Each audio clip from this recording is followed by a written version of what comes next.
London का एक cafe, जहां भारी भीड़ होने के बावजूद एक अजीब सी खामोशी छाई हुई थी। आंसुओं से भरी सबकी नजरें टीवी पर चल रही एक खबर पर गड़ी थी। बताया जा रहा था कि एक 18 साल का लड़का, जिसे दुनिया बेबी डिएगो नाम से जानती थी, उसका मर्डर हो गया है। यह डिएगो कोई महान इंसान नहीं था, बल्कि एक घमंडी और बिगड़ैल लड़का था, जिसने आज तक कोई अच्छा काम नहीं किया, ना ही किसी का सम्मान किया। हाल ही में उसने अपने ही एक चाहने वाले के चेहरे पर थूक दिया था और उसी शख्स ने उसका कत्ल कर दिया। लेकिन इस सब के बावजूद ये अजीब बात थी कि पूरी दुनिया उस बिगड़ैल लड़के की मौत का ऐसे शोक मना रही थी जैसे उनका कोई मसीहा मारा गया हो। असल में उनका ये रोना लाजमी था, क्योंकि पिछले 18 सालों से इस धरती पर एक भी बच्चा पैदा नहीं हुआ था। औरतें इनफर्टिलिटी यानी बांझपन से जूझ रही थीं, जिसका ना कोई कारण पता था, ना कोई इलाज। बच्चों और नौजवानों की पूरी पीढ़ी विलुप्त हो चुकी थी। दुनिया में बाकी रह गए थे तो सिर्फ ढलती उम्र के लोग और बूढ़े बुजुर्ग। डिएगो अपनी जनरेशन का आखिरी इंसान था जिसमें लोग इंसानियत का भविष्य देखते थे। उसकी मौत के साथ ही वो आखिरी उम्मीद भी टूट चुकी थी। अब लोगों के सामने बस एक ही डरावनी हकीकत थी कि बिना बच्चों का इंसानों का विलुप्त होना तय है। सालों पहले जब दुनिया को अपने इस खौफनाक अंत का एहसास हुआ तो लोगों ने हताश होकर अपना आपा खो दिया। अब जब आने वाली पीढ़ी की कोई उम्मीद ही नहीं बची थी तो लोगों ने किसी भी नियम कानून को मानने से इनकार कर दिया। हर तरफ हाहाकार मच गया और दंगे फसाद शुरू हो गए। इंसानों ने अपनी ही बनाई इस खूबसूरत दुनिया को अपने ही हाथों से बर्बाद कर दिया। अब तक दुनिया के लगभग सारे देश खत्म हो चुके थे। केवल ब्रिटेन ही इकलौता ऐसा देश था जो अब तक सही सलामत खड़ा था। लेकिन इस देश में भी अब कोई शांति नहीं बची थी, क्योंकि यहां की सरकार अब एक क्रूर तानाशाह बन चुकी थी। इस तानाशाह सरकार के राज में दूसरे देशों से अपनी जान बचाकर आने वाले रिफ्यूजीज के साथ जानवरों जैसा सलूक किया जाता था। उन्हें पिंजरों में बंद करके रखा जाता था। सच तो यह था कि इंसानों के खत्म होने से पहले ही इस दुनिया से इंसानियत खत्म हो रही थी। नफरत से भरी इसी खत्म होती दुनिया में एक ऐसा शख्स था जिसके अंदर ना तो डर था, ना नफरत और ना ही दुनिया खत्म होने की कोई फिक्र। नाम था थियो फेरोन। थियो कभी एक एक्टिविस्ट हुआ करता था जो इस करप्ट सिस्टम के खिलाफ आवाज उठाता था। लेकिन सालों पहले अपने इकलौते बच्चे की मौत ने उसे अंदर से पूरी तरह मार दिया था। वो अब एक हारा हुआ इंसान था जिसके लिए जिंदगी का मतलब सिर्फ शराब के नशे में अपने दर्द को सुन्न करना था। वो एक साधारण सी कंपनी में काम करता था, केवल इसलिए ताकि तनख्वाह के पैसों से शराब खरीद सके। एक सुबह थियो जब ऑफिस से घर जा रहा था, तभी दिन दहाड़े कुछ नकाबपोश लोगों ने उसको किडनैप कर लिया। उसे एक अनजान जगह ले जाकर जब उसके चेहरे से पर्दा हटाया गया तो सामने खड़ी एक औरत को देखकर उसके होश उड़ गए। वो उसकी एक्स वाइफ जूलियन थी। सालों पहले अपने बच्चे की मौत के बाद थियो और जूलियन अलग हो गए थे, लेकिन अब जूलियन फिशेस नाम की एक रेबल ग्रुप की लीडर बन चुकी थी। दरअसल ब्रिटेन की सरकार बाहर से अपनी जान बचाकर आने वाले हर रिफ्यूजी को मुजरिम मानती थी। उन्हें पिंजरों में ठूंस कर शहर से दूर बने खंडहरों में मरने के लिए छोड़ दिया जाता था। जूलियन का यह रेबल ग्रुप सरकार के इसी जुल्म के खिलाफ जंग लड़ रहा था। उनका बस एक ही मकसद था, उस बेगुनाह रिफ्यूजीज को इस देश में हक दिलाना और सरकार की इस क्रूरता को जड़ से खत्म करना। पर थियो को जूलियन के उस मकसद से कोई लेना देना नहीं था। उसने जूलियन से पूछा कि उसे किडनैप क्यों किया गया है। जूलियन ने बिना बात घुमाए सीधा मुद्दे की बात की। उसने थियो को बताया कि उन्हें एक रिफ्यूजी लड़की को सिक्योरिटी से बचाते हुए सुरक्षित समंदर किनारे तक पहुंचाना है, लेकिन शहर में हर तरफ पुलिस का पहरा है, इसलिए उन्हें उस लड़की को शहर के अंदर लाने के लिए सरकारी परमिट चाहिए। जूलियन चाहती थी कि थियो उन्हें परमिट दिलाए, क्योंकि थियो का चचेरा भाई एक बड़ा सरकारी अधिकारी था। उसकी पहुंच ऊपर तक थी। अगर थियो बस एक बार उससे कह दे तो वो आसानी से परमिट बनवा सकता था। थियो ने जूलियन से पूछा कि आखिर कौन है वो रिफ्यूजी लड़की, उसमें ऐसा क्या खास है और उसे समंदर में क्यों ले जाया जा रहा है। मगर जूलियन ने उसके किसी भी सवाल का जवाब नहीं दिया। बस इस काम के बदले उसने थियो को 5000 पाउंड की एक बहुत बड़ी रकम देने का ऑफर दिया। इतनी बड़ी रकम देखकर थियो पिघल गया। वैसे भी वो अपनी नौकरी से तंग आ चुका था। इन पैसों से वो बाकी की जिंदगी आराम से जी सकता था। उसने परमिट लाने के लिए हामी भर दी। अगले ही दिन थियो ने अपने चचेरे भाई से वो सरकारी परमिट बनवा लिया और जूलियन को सौंप दिया। लेकिन बात यहीं खत्म नहीं हुई। जूलियन ने बताया कि पुलिस रेबल ग्रुप के लोगों को आसानी से पहचान सकती है, इसलिए थियो को ही उस रेफ्यूजी लड़की को समंदर तट छोड़कर आना होगा। इस काम के बदले जूलियन उसे और पैसे देने को तैयार थी। थियो ने पैसे कमाने का यह मौका भी हाथ से जाने नहीं दिया। वो राजी हो गया। इस डील के बाद जूलियन ने थियो को उस रिफ्यूजी लड़की से मिलवाया। वो एक कम उम्र की अफ्रीकन लड़की थी जिसका नाम की था। थियो को उसमें कुछ ऐसा खास नजर नहीं आया जिसके लिए रेबल्स उस पर इतने पैसे लुटा रहे थे। लेकिन इस बार थियो ने कोई सवाल नहीं किया। उसे बस अपने पैसों से मतलब था। जूलियन थियो और की को कैंटरबरी शहर ले जाने लगी, जहां से समंदर पास ही था। वो बस शहर के बाहर मौजूद चेक पॉइंट तक उनका साथ देने वाली थी। वहां से आगे का सफर थियो और की को अकेले ही तय करना था। कार जूलिया का भरोसेमंद साथी ल्यूक चला रहा था और उनके साथ मिरियम नाम की भी एक औरत थी जिसे उस रिफ्यूजी लड़की की देखभाल के लिए रखा गया था। सफर लंबा था और इस सफर के दौरान थियो और जूलियन ने अपने पुराने सारे गिले शिकवे दूर कर दिए। वे हंसी मजाक करते हुए जंगल के रास्ते चले जा रहे थे, तभी अचानक एक जलती हुई गाड़ी उनके रास्ते को ब्लॉक कर चुकी थी। ल्यूक ने झट से कार की ब्रेक लगा दी। वे अभी संभले ही नहीं थे कि इतने में गुस्से से भरा दंगाइयों का एक दल सीधा उनकी ओर आने लगा। घबराए हुए ल्यूक ने फौरन कार रिवर्स में डाली और उनसे बचने के लिए रिवर्स में ही गाड़ी भगाने लगा। दंगाई उन पर पत्थरों और लाठियों और डंडों से हमला कर रहे थे, लेकिन ल्यूक किसी भी तरह उनसे बचता हुआ गाड़ी रिवर्स में चलाता रहा। वे लोग दंगाइयों से दूर निकले ही थे कि तभी सामने से बाइक सवार दो लोग उनकी ओर आने लगे। उनमें से एक के पास बंदूक थी जिससे उसने निशाना लगाकर विंडशील्ड पर गोली दाग दी। गोली शीशे को चीरती हुई सीधा जूलियन के गले में जा धंसी। अगले ही पल वो बाइक कार के दरवाजे के बिल्कुल करीब आ गई। हमलावर ने अपनी बंदूक सीधा थियो पर तान दी, लेकिन इससे पहले कि वो ट्रिगर दबाता, थियो ने पूरी ताकत से कार का दरवाजा खोल दिया। दरवाजा जोर से बाइक से टकराया और दोनों हमलावर सड़क पर बुरी तरह गिर पड़े। उस जानलेवा हमले से बचकर निकलते ही थियो की नजर जूलियन पर पड़ी। उसके गले से बेतहाशा खून बह रहा था। थियो ने उसे बचाने की बहुत कोशिश की, लेकिन तब तक काफी देर हो चुकी थी। थियो की बाहों में ही जूलियन ने दम तोड़ दिया। कार में बैठे हर शख्स के चेहरे पर सन्नाटा छा गया। उन्होंने अपनी जाबाज लीडर को खो दिया था। अभी उनका ये मातम शुरू ही हुआ था कि तभी अचानक पीछे से आती पुलिस की एक पेट्रोलिंग कार ने उनका रास्ता रोक लिया।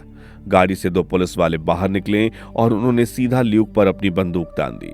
कार में बैठे सबकी सांसें हलक में अटक गई। अगर पुलिस को जरा भी भनक लग जाती कि ये लोग रेबल हैं, तो वो सबको वहीं गोलियों से भून देते। लेकिन इससे पहले कि पुलिस कोई पूछताछ करती, ल्यूक बंदूक छुपाकर कार से बाहर निकला और पलक झपकने से भी पहले दोनों पुलिस वालों को गोली मारकर वहीं ढेर कर दिया। ल्यूक का ये पागलपन देखकर थियो उस पर बुरी तरह भड़क गया, लेकिन ल्यूक के सिर पर उस वक्त खून सवार था। उसने पलटकर सीधा थियो पर बंदूक तान दी और चिल्लाते हुए उसे कार में बैठने का हुक्म दिया। डर के मारे थियो चुपचाप कार में बैठ गया। थियो अपनी पत्नी की मौत से पूरी तरह टूट चुका था। उसे अब एहसास हो गया था कि रेबल्स का साथ देकर उसने बड़ी मुसीबत मोल ली है। ल्यूक ने रास्ते में एक जंगल के बीच ही जूलियन की लाश को दफना दिया और सबको लेकर वहां एक सुनसान फार्म हाउस में आ गया। वहां रेबल ग्रुप के बाकी मुख्य सदस्य पहले से मौजूद थे। अपनी लीडर जूलियन की मौत की खबर उन तक पहले ही पहुंच चुकी थी और अब उन्हें अपना नया लीडर चुनना था। उन सब ने मिलकर ल्यूक को अपना नया लीडर चुन लिया। तय हुआ कि आज रात वो सब उसी फार्म हाउस में छुप कर रहेंगे। रात के वक्त जब अंदर बाकी लोग ल्यूक के लीडर बनने का जश्न मना रहे थे, तब की ने चुपके से थियो को बाहर तबेले में मिलने बुलाया। की बहुत घबराई हुई लग रही थी। उसने थियो की तरफ एक उम्मीद से देखा और कहा, जूलियन ने मुझे बताया था कि थियो तुम एक अच्छे इंसान हो। उसने कहा था कि अगर मुझे यहाँ कोई भी खतरा महसूस हो तो मैं सिर्फ तुम पर भरोसा करूं। तुम मेरी हिफाजत करोगे और मुझे सुरक्षित समंदर तक ले जाओगे। थियो को कुछ समझ नहीं आ रहा था। उसने हैरानी से पूछा, खतरा? तुम्हें किससे खतरा है? और आखिर तुम कौन हो जिसके लिए ये लोग अपनी जान तक दांव पर लगा रहे हैं? की ने कोई जवाब नहीं दिया। वो बस खामोशी से थियो की आंखों में देखती रही और धीरे धीरे अपने कपड़े उतारने लगी। थियो को यह सब बिल्कुल अजीब लग रहा था। वो अपना मुंह फेरने ही वाला था कि तभी उसकी नजर एक ऐसी चीज पर पड़ी जिससे उसके चेहरे की हवाइयां उड़ गई। की प्रेग्नेंट थी, और ये किसी चमत्कार से कम नहीं था, क्योंकि पिछले 18 सालों में दुनिया में पहली बार कोई लड़की प्रेग्नेंट हुई थी। थियो हैरानी से उसे देख ही रहा था कि इतने में ल्यूक अंदर आ गया।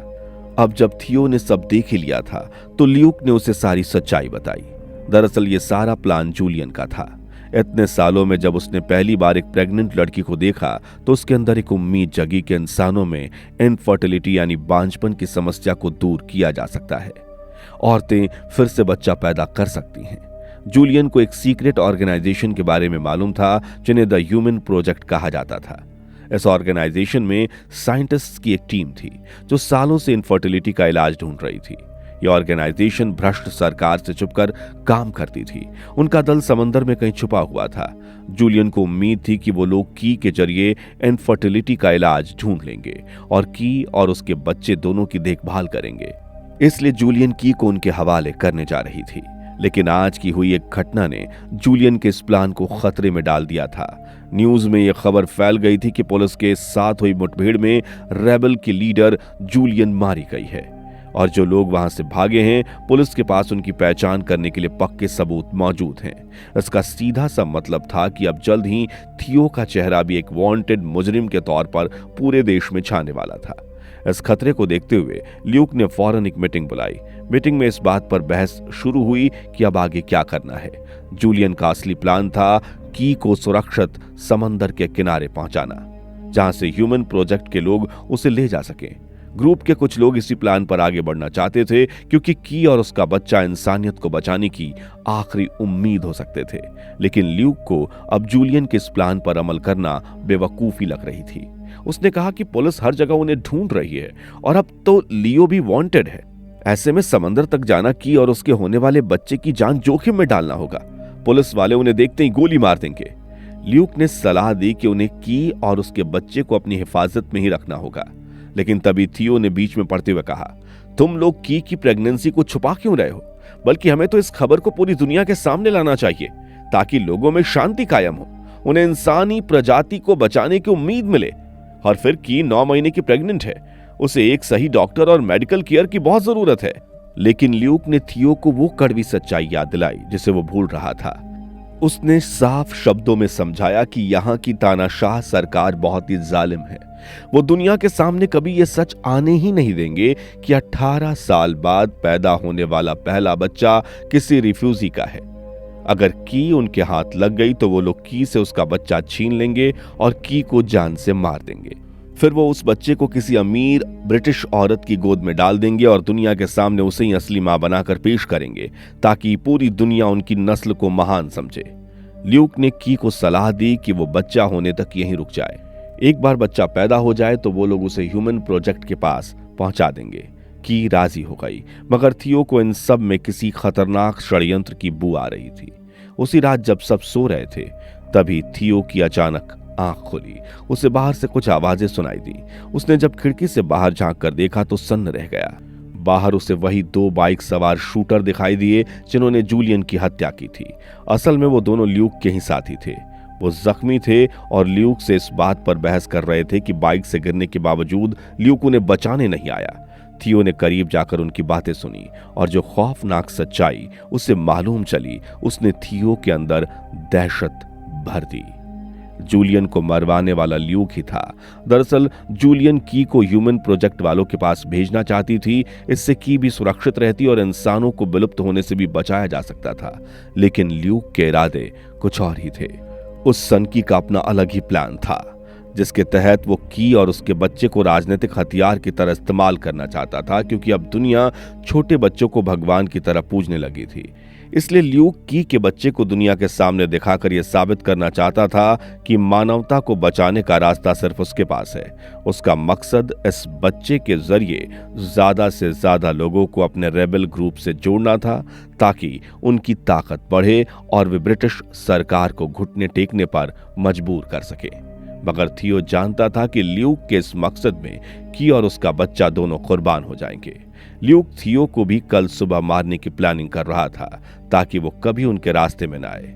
ये सुनते ही थियो चोरी छुपे फौरन की के कमरे में आया, जहां की और उसकी देखभाल करने वाली वो औरत मिरियम सो रही थी। थियो ने की को जगाकर उसे ल्यूक के मकसद के बारे में बताया। थियो ने कहा कि उन्हें किसी भी तरह सुबह होने से पहले यहां से भागना होगा। की को थियो पर पूरा भरोसा था, वो तुरंत राजी हो गई। मिरियम ने भी की के साथ रहने का फैसला किया क्योंकि वो एक नर्स थी और की के बच्चे की सुरक्षा करना अपना फर्ज समझती थी। तीनों चुपचाप घर से बाहर निकले। थियो ने सावधानी बरतते हुए चालाकी से बाहर सभी गाड़ियों का ब्रेक फेल कर दिया ताकि कोई उनके पीछे ना आ पाए। इसके बाद वो की और मिरियम के साथ आखिरी गाड़ी में सवार हो गया, लेकिन बाहर 2 पहरेदार खड़े थे जिनसे छुपकर निकलना मुश्किल लग रहा था। फिर भी थियो ने हिम्मत करके धीमे से गाड़ी स्टार्ट की, मगर किस्मत ने उन्हें धोखा दे दिया। कार स्टार्ट नहीं हुई और उसी वक्त पहरेदारों ने भी उन्हें देख लिया। वो उनके करीब आने लगे। थियो ने जल्दी से कार को धक्का देते हुए ढलान वाले रास्ते पर लुढ़का दिया। कार उन पहरेदारों को ठोकती हुई तेजी से ढलान में उतरने लगी। इतने में ही शोरगुल सुनकर ल्यूक भी अपने साथियों के साथ बाहर आ गया। थियो की कार उनके निशाने पर थी, लेकिन ल्यूक ने किसी को भी गोली चलाने से मना कर दिया क्योंकि की उसके लिए अभी बेशकीमती थी। वो उसे जरा भी नुकसान नहीं पहुंचने दे सकता था। उधर थियो की कार ढलान से उतरकर सड़क पर पहुंच चुकी थी। थियो कार स्टार्ट करने की पूरी कोशिश कर रहा था, लेकिन कार स्टार्ट होने का नाम ही नहीं ले रही थी। ल्यूक और उसके आदमी अब उनसे ज्यादा दूर नहीं थे। थियो ने जल्दी मिरियम को स्टीयरिंग थमा दी और कार को धक्का देने लगा। वो बस ल्यूक की पकड़ में आने ही वाला था कि तभी खुशकिस्मती से मिरियम ने कार को जंप स्टार्ट कर दिया। तीनों ल्यूक और उसके आदमियों को चकमा देकर वहां से भाग निकले, मगर रेबल ग्रुप के लोग कहीं भी हो सकते थे, इसलिए थियो को जल्द से जल्द छुपने की एक सुरक्षित जगह चाहिए थी। ऐसे सिचुएशन में उसे एक ही नाम याद आया, उसका दोस्त जेस्पर। दरअसल जेस्पर जंगल के बीच छुपकर रहता था, जहां वो नशीले पौधों की खेती करता था और उससे नशे की गोलियां बनाकर बेचा करता था। पुलिस से बचने के लिए वो जंगल में छुपकर रहता था। जेस्पर थियो से मिलकर बहुत खुश हुआ। थियो ने जब की प्रेगनेंसी के बारे में बताया तो जेस्पर भी चौंक उठा। वो की ऐसी सेवा करने लगा जैसे वो कोई भगवान का रूप हो। थियो अब अपनी पत्नी के अधूरे मकसद को पूरा करना चाहता था। उसने जेस्पर से कहा कि उन्हें किसी भी हाल में की को समुद्री बंदरगाह तक ले जाना होगा ताकि उसे ह्यूमन प्रोजेक्ट वालों को सौंप सके। जेस्पर उनकी मदद के लिए पूरी तरह तैयार था। उसने बताया कि शहर में बैक्स हिल नाम की एक जगह है जहां से एक नहर निकलती है। वो नहर आगे जाकर समंदर में मिलती है। जेस्पर ने कहा कि की को समंदर तक पहुंचाने का बस वही एक रास्ता है, लेकिन यह सुनकर थियो को लगा कि जेस्पर का दिमाग फिर गया है, क्योंकि बैक्स हिल वो जगह थी जिसे रिफ्यूजीज के कैंप के तौर पर बनाया गया था। वो जगह जहन्नुम से भी बदतर थी। रिफ्यूजीज को पकड़कर वहां मरने के लिए छोड़ दिया जाता था।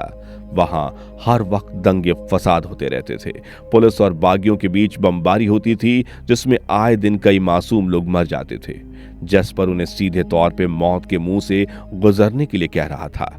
थियो हिचकिचा रहा था, मगर जेस्पर ने जल्दी सारा इंतजाम कर दिया।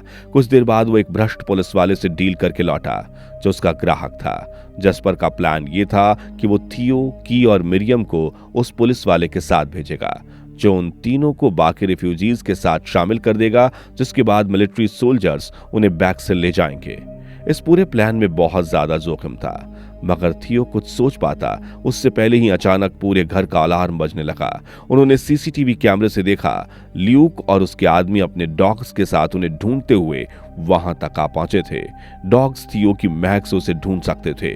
थियो और की किसी भी पल उनके हाथ आने वाले थे। खतरे को देखते हुए जेस्पर ने थियो को जल्दी की को लेकर यहां से निकल जाने की सलाह दी। उसने कहा कि वो ल्यूक और उसके आदमियों को संभाल लेगा। थियो के पास अब कोई चारा नहीं था। वो की और मिरियम को लेकर जेस्पर की कार से निकल गया, मगर वो भागा नहीं बल्कि कुछ दूर से छुपकर अपने दोस्त को देखने लगा। वो दुआ कर रहा था कि ल्यूक और उसके साथियों को बस जेस्पर पे शक ना हो, मगर किस्मत को कुछ और ही मंजूर था। ल्यूक के आदमियों को थियो के वहां होने का सुराग मिल गया। ल्यूक ने जेस्पर को धमकाते हुए पूछा कि उसने थियो को कहां छुपाया है, मगर जेस्पर ने अपना मुंह खोलने से मना कर दिया। यह देखकर सन की ल्यूक ने उसे गोली मारकर वहीं मौत के घाट उतार दिया। अपने दोस्त को अपनी आंखों के सामने मरते देखकर भी थियो कुछ नहीं कर पाया। वो मजबूर था क्योंकि उसे की और उसके बच्चों की फिक्र थी। अपने आंसू पोंछकर थियो भारी कदमों से अपनी मंजिल की तरफ बढ़ गया। एक लंबे सफर के बाद वो तीनों एक पुराने बंद पड़े स्कूल में पहुंचे। वहां उनकी मुलाकात सिड नाम के उस भ्रष्ट पुलिस वाले से हुई जिससे जैस्पर ने डील की थी। अपने वादे के मुताबिक सिड थियो, की और मिरियम को लाचार और रोते बिलखते रिफ्यूजीज की कतार के पास ले आया। उसने बताया कि बैक्सिल कैंप में उन्हें मिर्चिका नाम की एक औरत मिलेगी जिसके साथ एक छोटा सा कुत्ता होगा। आज रात के लिए मिर्चिका ही उन्हें पनाह देगी। सिड ने वादा किया कि अगली सुबह वो खुद आकर उन्हें समंदर तक ले जाने वाली उस नहर तक पहुंचा देगा। ये सब समझाकर उसने तीनों को रिफ्यूजीज से भरी एक बस में चढ़ा दिया। वो बस उन सब को लेकर बैक्स हिल कैंप की तरफ बढ़ने लगी। सफर के बीच में सब डरे हुए थे, लेकिन तभी रास्ते में एक बड़ी मुसीबत आ गई। अचानक की के पेट में तेज दर्द उठने लगा। उसका वक्त करीब आ गया था और उसे किसी भी पल बच्चा हो सकता था। तभी बैक्स हिल के चेक पॉइंट पर बस पहुंची, जहां बंदूक ताने कुछ पुलिस वाले चेकिंग के लिए बस के अंदर घुस आए। उनका बर्ताव किसी जल्लाद से कम नहीं था। वो सिर्फ पूरी तरह स्वस्थ लोगों को इन कैंप में जाने दे रहे थे। अगर उन्हें कोई जरा भी बीमार नजर आता तो उन्हें घसीट कर बस से बाहर ले जाते और गोलियों से भून देते। मासूम की किसी तरह अपने दर्द को थामने की कोशिश कर रही थी, लेकिन एक पुलिस वाले को उसकी भनक लग गई। वो की को पकड़ने आ ही रहा था, तभी मिरियम अपनी जान की परवाह किए बिना की के सामने ढाल बनकर खड़ी हो गई। की को बचाने के लिए उसने जानबूझकर पागलपन का नाटक किया और पुलिस वालों से उलझ गई। पुलिस वाला गुस्से में आ गया और मिरियम को बालों से खींचकर बाहर ले गया। मिरियम का बच पाना अब नामुमकिन था। थियो और की भी मजबूर थे। वो उसे मरता हुआ देखने के सिवा कुछ नहीं कर पाए। मिरियम की इस बलिदानी की बदौलत थियो और की बैक्सिल के अंदर पहुंचने में कामयाब हो गए, मगर उनकी असली मुसीबत तो अब शुरू होने वाली थी। बैक्सिल कैंप अंदर से साक्षात नर्क जैसा था। वहां लोगों को कीड़े मकोड़ों की तरह एक छोटी सी बस्ती में ठूस कर रखा गया था। जिंदगी इतनी सस्ती हो चुकी थी कि लोग अपने सर्वाइवल के लिए एक दूसरे की जान लेने से भी पीछे नहीं हट रहे थे। ऊपर से की दर्द से बेहाल थी। उसका वक्त पूरा हो चुका था और वो किसी भी पल बच्चे को जन्म दे सकती थी। उस खूंखार भीड़ की नजर से की का ये सच छुपाना थियो के लिए सबसे बड़ी चुनौती था। लेकिन उनकी किस्मत अच्छी थी कि जल्द ही उन्हें भीड़ में मारिचका दिखाई दे गई, वही औरत जो आज रात उन्हें पनाह देने वाली थी। मारिचका उन्हें एक जर्जर और टूटे फूटे अपार्टमेंट में ले आई और छुपने के लिए एक सीलन भरा कमरा दे दिया। कि अब और बर्दाश्त नहीं कर सकती थी। बच्चा बस बाहर आने ही वाला था। थियो ने फौरन मारिचका को कमरे से बाहर निकाला और दरवाजा बंद कर दिया। इस खौफनाक जगह पर वो अब किसी पर भी भरोसा नहीं कर सकता था। उस अंधेरे कमरे में थियो के पास डॉक्टर तो दूर, मदद के लिए कोई सामान तक नहीं था सिवाय शराब की एक बोतल के। उसने उसी शराब से अपने हाथों को साफ किया और बच्चे को दुनिया में लाने के लिए की मदद करने लगा।